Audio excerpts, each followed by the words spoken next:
حضرت مسیح موعود علیہ السلام انی مع الافواج آتی کا بغتتاً والے الہام کا ترجمہ فرماتے ہیں، میں اپنی فوجوں کے ساتھ تیرے پاس ناگہانی طور پر آؤں گا، یعنی جس گھڑی تیری مدد کی جائے گی اس گھڑی کا تجھے علم نہیں۔ بس وہ احمدی جو اندازے لگاتے رہتے ہیں ہر وقت کہ فلاں دن، فلاں رات، فلاں گھڑی اچانک یہ کام ہو جائے گا، جب پہلے پتہ چل گیا کہ فلاں وقت، فلاں گھڑی اچانک یہ کام ہونا ہے، تو اچانک کیسے ہوا ہو؟ حضرت مسیح موعود علیہ السلام جن سے وعدہ دیا گیا ہے اقتدار کا، آپ کو خدا مخاطب کر کے فرماتا ہے،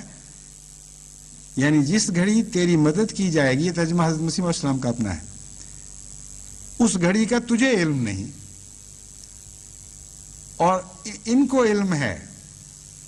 آج کے اندازہ لگانے والوں، یہ کیسے ہو سکتا ہے؟ یہ تو پنجابی میں کہتے ہیں کہ کرو میں آیا آواں تے سندے سے تو دمیں، یعنی گھر سے تو میں آ رہا ہوں اور گھر کے پیغام تم مجھے پہنچا رہے ہو۔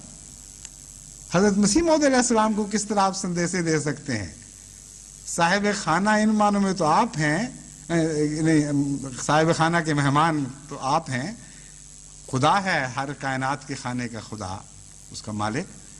اس گھر سے آنے والے تو مسیح موعود علیہ السلام ہیں، اور آپ کہتے ہیں کہ خدا مجھے فرماتا ہے کہ تجھے اس گھڑی کا علم نہیں، وہ کب اور کس طرح ظاہر ہوگی؟ اور بعض باہر سے آنے والے کہتے ہیں کہ ہاں ہمیں پتہ لگ گیا کہ فلاں وقت اس طرح ظاہر ہو جائے گی۔ آج کا وہ دن بھی وہ دن ہے جس کے معنی خود انہوں نے بنائے ہیں، خود پہنا رکھے ہیں۔ آج جمعہ ہے اور 10 تاریخ ہے، مجھے خدا نے بتایا تھا، جس خدا کے قبضے میں میری جان ہے، اس خدا کی قسم کھا کے کہتا ہوں کہ کھلا واضح طور پر ایک چمکتے ہوئے نشان کے طور پر اس نے مجھے بتایا تھا، لیکن جیسا کہ میرے گزشتہ خطبات سے ظاہر ہے، مجھ پر قطعاً یہ واضح نہیں ہے کہ کس رنگ میں وہ نشان پورے ہوں گے۔ کچھ ہوئے جب تو اندازہ ہوا کہ یہ بھی ایک طریق تھا، اور یہ پتہ ہے کہ وہ بار بار کی جلوہ گری ہے، کئی رنگ میں پورے ہوں گے، لیکن جوں جمعہ قریب آیا، لوگوں نے مجھے لکھنا شروع کر دیا کہ اب یہ نشان اس طرح پورا ہونے والا ہے۔ تمہیں کس طرح پتہ لگے؟ مجھے تو نہیں پتہ،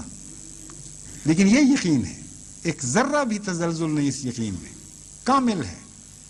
کہ خدا کی طرف سے یہ خبر تھی، اور وہ خدا ہی ہے جو اسے پورا کر کے دکھائے گا، اور جب بھی پورا کر کے دکھائے گا